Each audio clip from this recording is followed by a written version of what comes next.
Hello everyone, this is Pooja Sharma from Pooja Sharma classes. उम्मीद करती हूँ आप सब अच्छे होंगे। तो हम डिस्कस कर रहे हैं अभिवृत्ति एवं विकास को। तो इसमें हम अंतर को समझेंगे। इससे पहले की वीडियो में हमने अभिवृत्ति क्या होती है और विकास क्या होता है इसको हमने समझा था। यह हमारी क्लासेस हैं यूपी टेट 2023 के लिए और आपकी साथ ही साथ सुपर टेट के लिए भी यह क्लासेस हैं। तो आपको अच्छे से इन सभी क्लासेस को देखना है और आपको अपनी यूपी टेट की तैयारी को मजबूत बनाना है और साथ ही साथ अपने सुपर टेट पर भी आपको फोकस करके चलना है।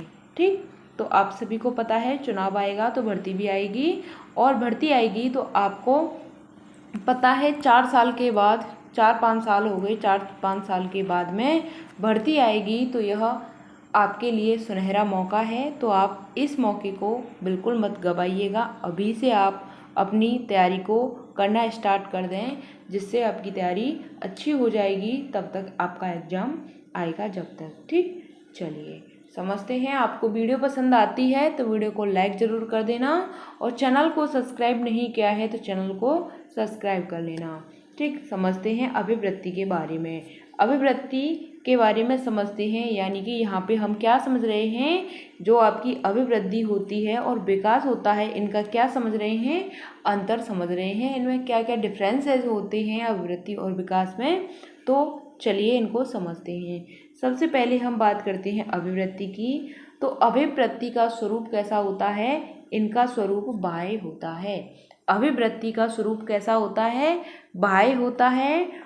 आगे बात करते हैं, अभिवृद्धि होती है वह कुछ समय के बाद क्या हो जाती है, रुक जाती है। जो हमारी वृद्धि होती है शरीर की, कुछ समय के बाद क्या हो जाती है, रुक जाती है। आप सभी को पता है वृद्धि है एक समय के बाद रुक जाती है, लेकिन विकास क्या है, निरंतर चलने वाली प्रक्रिया है। विकास क्या है, निरंतर चलने वाली प्रक्रिया हो जाती है। तो आपको ध्यान रखना है। ठीक, जो आपकी अभिवृत्ति है एक समय के बाद रुक जाती है।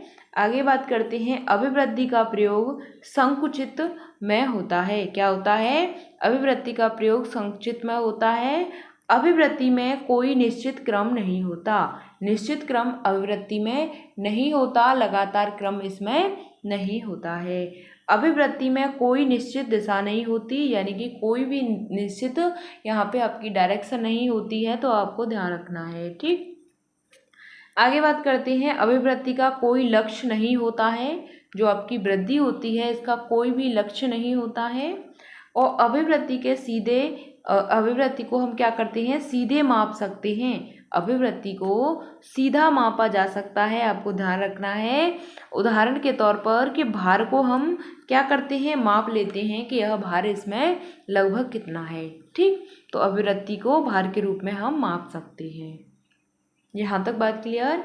अभिवृत्ति को समझा आपने कि इसका स्वरूप कैसा होता है, बाह्य होता है और यह एक समय के बाद रुक जाती है। मोस्ट इम्पोर्टेंट आपका यह यहाँ से क्वेश्चन बनता है कि जो आपकी अभिवृत्ति है वह आपकी कैसी है, तो यह आपकी एक समय के बाद क्या हो जाती है, रुक जाती है। अभिवृत्ति का प्रयोग क्या होता है, संकुचित में होता है और अभिवृत्ति में कोई निश्चित क्रम नहीं होता। ठीक, अभिवृत्ति में कोई निश्चित दिशा नहीं होती है और इसका कोई भी लक्ष्य नहीं होता है और हम अभिवृत्ति को सीधे माप सकते हैं, यानी कि भार के तौर पर हम इनको माप सकते हैं।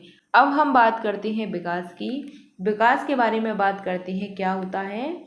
तो विकास एक आंतरिक और एक बाह्य, यह दोनों तरीके की क्या है, प्रक्रिया है। जो आपकी अभिवृत्ति है यह कैसी है, अभिवृत्ति आपकी बाह्य होती है, लेकिन आपका विकास होता है यह आपकी बाह्य और आंतरिक, यह दोनों तरीके से होता है। यहाँ तक बात क्लियर। विकास होता है आंतरिक और बाह्य होता है। जो अभिवृत्ति होती है वह सिर्फ आपकी क्या होती है, बाह्य होती है। यहाँ तक बात क्लियर। चलिए अब बात करते हैं, विकास जीवन पर्यंत चलता रहता है। विकास क्या होता है, जीवन पर्यंत चलता रहता है, यानी कि जन्म से लेकर विकास है आपका जन्म से लेकर कहाँ तक जाता है, कब्र तक जाता है, यानी कि बूम टू टूम जाता है आपका जो विकास है। यहाँ तक बात क्लियर, जन्म से लेकर कहाँ तक जाता है, कब्र तक जाता है। आगे बात करते हैं, विकास शब्द का प्रयोग क्या होता है, इसका अर्थ है वह व्यापक अर्थ में होता है।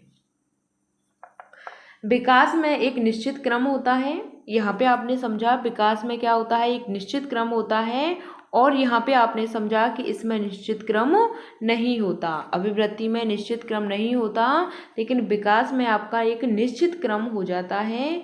विकास में एक निश्चित दिशा होती है, विकास का कोई न तो कोई लक्ष्य होता है, विकास का कोई लक्ष्य नहीं होता, लेकिन वृद्धि का क्या होता है, वृद्धि का लक्ष्य होता है, वृद्धि का क्या होता है, लक्ष्य होता है, तो आपको ध्यान रखना है। ठीक, आगे बात करते हैं, विकास का सीधा मापन संभव नहीं है, जैसे बुद्धि को सीधे हम माप सकते हैं, बुद्धि को क्या करते हैं, सीधे माप लेते हैं, और विकास को हम नहीं माप सकते हैं। सॉरी, यहाँ पे बुद्धि नहीं है आपकी, यहाँ पे आपकी वृद्धि है। ठीक, वृद्धि को हम क्या करते हैं, वृद्धि को हम सीधे माप सकते हैं, किसके रूप में, भार के रूप में माप सकते हैं, लेकिन विकास को हम नहीं माप सकते हैं। यहाँ तक बात क्लियर।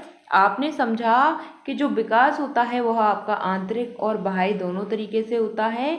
विकास आपका जीवन पर्यंत चलने वाली एक प्रक्रिया है, और विकास का जो प्रयोग होता है वह व्यापक रूप में होता है, और विकास है वह एक निश्चित क्रम है, विकास की एक निश्चित दिशा होती है, और विकास का न कोई क्या होता है, लक्ष्य नहीं होता है, कोई भी लक्ष्य नहीं होता है।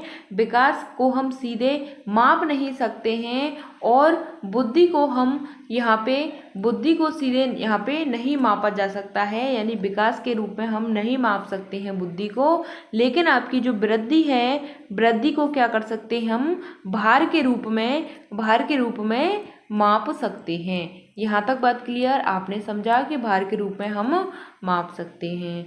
आगे बढ़ते हैं, अब बात करते हैं बालक के पिता की प्रक्रिया एवं विकास क्या होता है, प्रारंभ होता है। बालक के विकास की प्रक्रिया एवं विकास क्या होता है, प्रारंभ होता है, और यह जन्म से लेकर कहाँ तक होता है, गर्भावस्था तक होता है। यह जन्म से लेकर, यानी जन्म के पूर्व से लेकर गर्भावस्था से लेकर विकास यहाँ से प्रारंभ हो जाता है, और कहाँ तक जाता है, यह मृत्यु तक जाता है। ठीक, मृत्यु तक जाता है, यानी कि जन्म से लेकर कब्र तक, जन्म से लेकर कहाँ तक जाता है आपका, यह कब्र तक जाता है। ठीक, जन्म से लेकर कब्र तक जाता है, तो आपको ध्यान रखना है।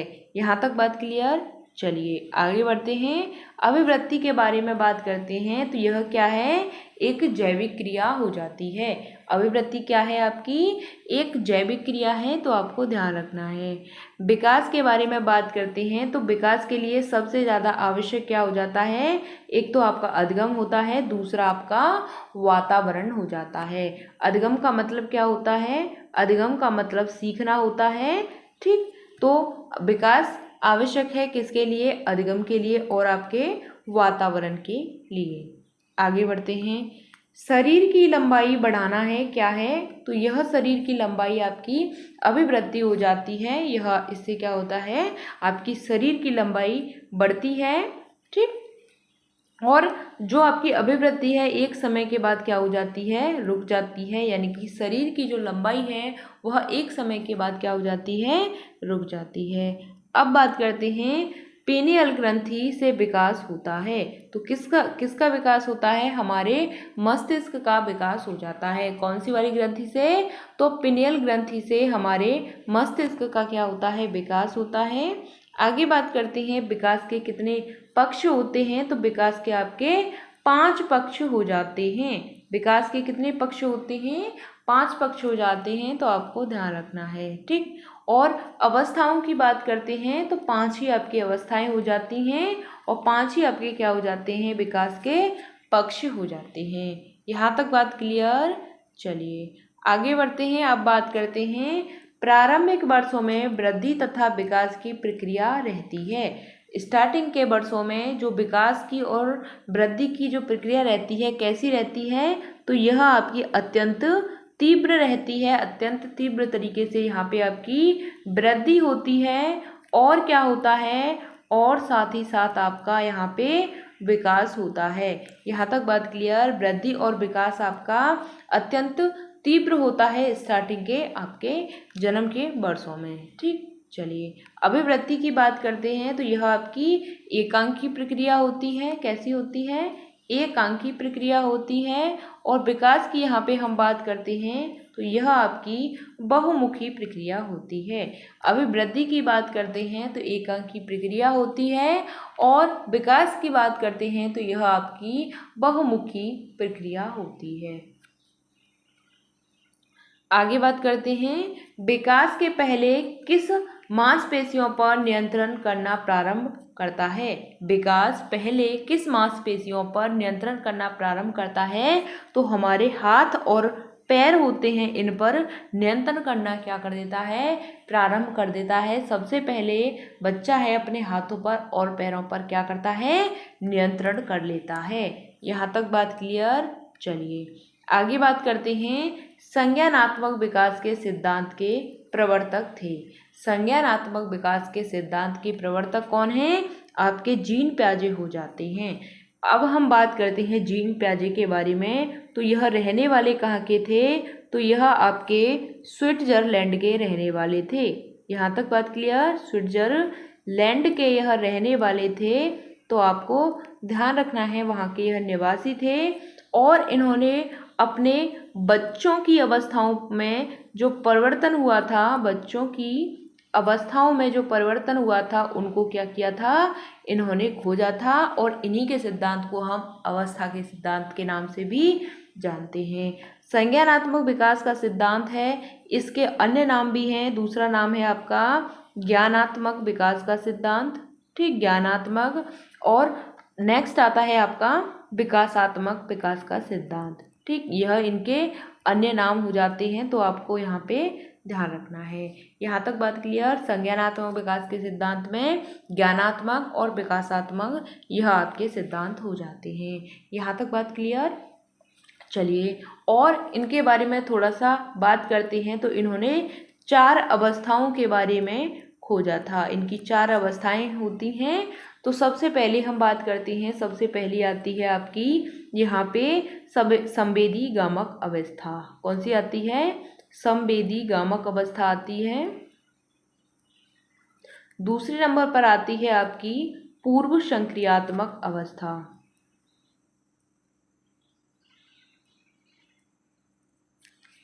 ठीक, तीसरे नंबर पर आती है आपकी मूर्त संक्रियात्मक अवस्था। और चौथे नंबर पर आती है आपकी अमूर्त, या फिर इसको हम औपचारिक संक्रियात्मक अवस्था बोलते हैं। तो आपको ध्यान रखना है। संवेदी गामक की बात करते हैं, इसको हम इंद्रिय जनित गामक अवस्था भी बोलते हैं, जो आपकी 0 से 2 वर्ष की अवस्था होती है। और आगे बात करते हैं तो यह आपकी 2 से 7 वर्ष की अवस्था होती है। मूर्त संक्रियात्मक की बात करें तो 7 से 11 वर्ष होती है, और यह 11 से 15 वर्ष अवस्था हो जाती है। तो आपको ध्यान रखना है। ठीक, सबसे पहले आती है संवेदी गामक, 0 से 2 वर्ष होती है। पूर्व संक्रियात्मक 2 से 7 वर्ष होती है। मूर्त संक्रियात्मक 7 से 11 होती है। अमूर्त आपकी 11 से 15 वर्ष की अवस्था हो जाती है। ठीक, आगे बात करते हैं, विकास के मनोसामाजिक सिद्धांत के जो प्रतिपादक हैं कौन हो जाते हैं? तो आपको बताना है। तो यह आपके इरिक्सन हो जाते हैं। विकास के मनोसामाजिक सिद्धांत के प्रतिपादक कौन हैं?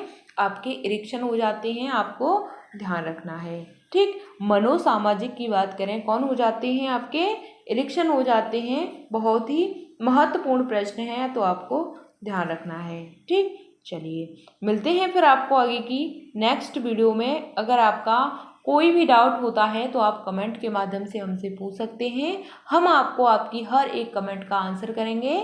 ठीक, तो चलिए थैंक्स फॉर वॉचिंग। जय हिंद, वंदे मातरम। अगर आप चैनल पर नए आए हैं तो चैनल को सब्सक्राइब कर लेना, और वीडियो पसंद आती है तो वीडियो को लाइक ज़रूर करके जाना। आपका एक लाइक हमारे लिए बहुत ही मोटिवेशन देता है, हमें बहुत ही महत्वपूर्ण हो जाता है। ठीक।